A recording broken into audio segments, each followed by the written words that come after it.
So the warnings against the apostate churches in the Bible is astounding. How much prophecy that's actually in there against them, and they don't even realize it.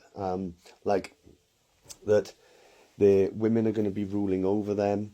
So they're going to be the Ahabs, and they're going to be pairing up with Jezebel, just like Adam and Eve. Eve was the first Jezebel, who disobeyed God and who wanted the authority, God's authority and all of this, and God's knowledge, coveted after stuff that were in hers. And then because Adam didn't want to lose his wife, he then obviously when he chose his wife instead of God, and he became an Ahab. So they was the first Jezebel and Ahab.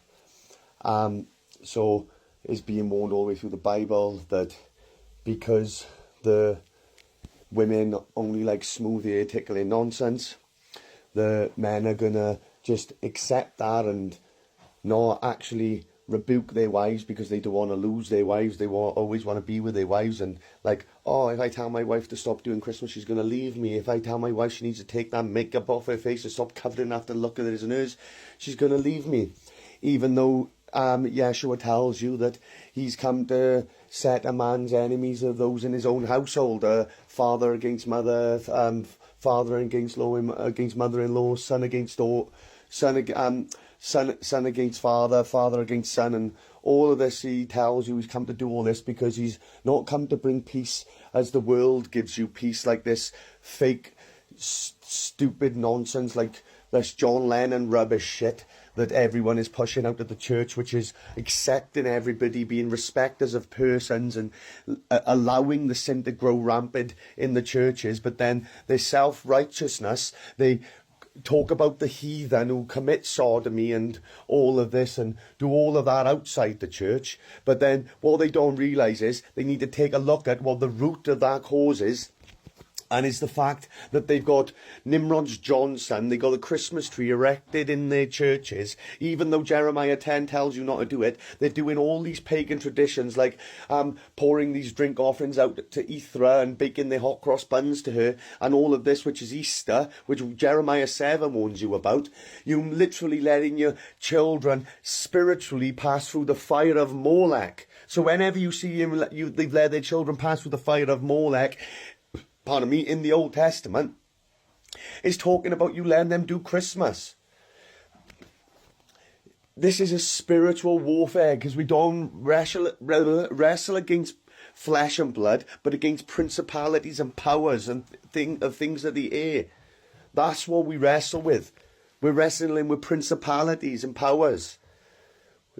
This is not a fleshly battle, it's a spiritual battle. And at the minute, the entire church is under the Antichrist spirit of error, under the spirit of deep sleep is poured upon them because they're deaf, dumb and stupid, just like their idols, because that's what Psalm 115 tells you.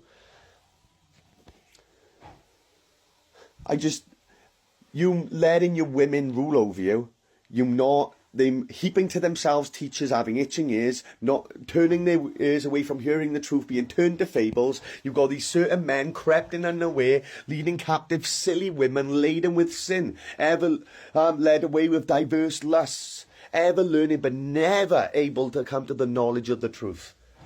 Never able to come to the knowledge of the truth. These pastors are creeping in because they know the women love the smooth ear tickling words. That's exactly what they're giving them in the churches, and yet the husbands can't say nothing about it because they're too scared of their wives leaving them, or arguments in the house, even though Yeshua told you, blessed are you when all these things happen, because you must be doing something right. Go read, I always get them mixed up, Malachi or Micah 7. Malachi, I believe it is, 7. Go read it, because that is what he's quoting when he's talking about man's enemies will be those of their own household. He's quoting Micah 7, Malachi 7. One of them, Malachi, I believe.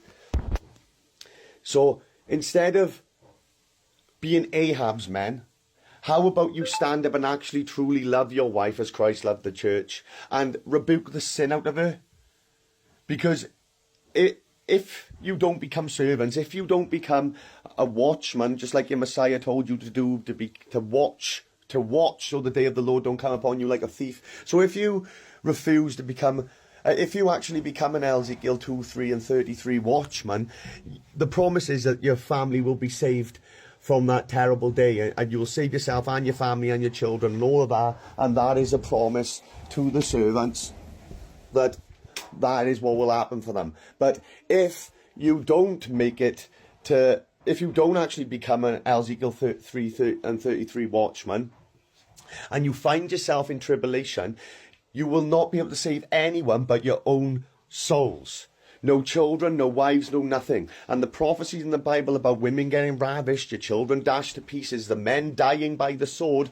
And we all know Mystery Babylon is going to pick up that sword and fight but with a sword, because whoever fights by the sword will die by the sword.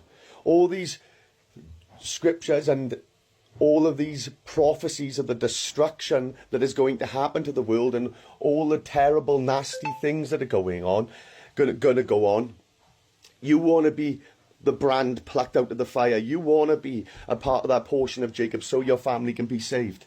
But if not, if you do find yourself in tribulation, just like I can't remember now, is in Ezekiel somewhere where he tells you even if Noah, Job and all these righteous men had been in it, they would only be able to save their own souls. So please just repent. If you care about your family, if you cared about your children, if you cared about the lost sheep of the house of Israel, keep the holy covenants, repent and go look for them before that great and terrible day of the Lord comes upon you like a thief in the night. Woe unto you, Christian church, who desire the day of the Lord. Because what is that day? It is darkness and not light. You're all desiring it, thinking you're getting puffed off to a galaxy far, far away. And that's not what's happening. Please repent.